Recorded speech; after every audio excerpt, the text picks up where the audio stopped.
అందరికీ నా హృదయపూర్వక వందనాలు. ఇప్పుడున్న రోజుల్లో చాలామంది బాధపడుతూ ఉన్నారు.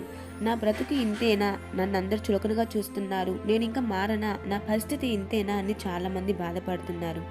దయచేసి బాధపడకండి, మీకోసమే ఈ వీడియో.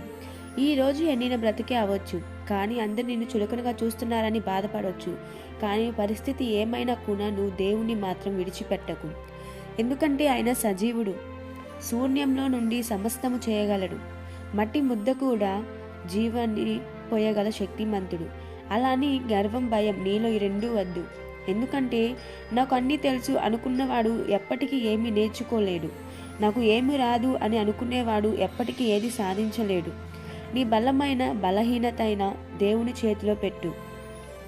దేన్ని బట్టి అతిశయించకు, కృంగిపోకు, బాధపడకు. నీ భారాలన్నీ దేవుడి మీద వెయ్యి. దేవుడు అన్నీ చూసుకుంటాడు.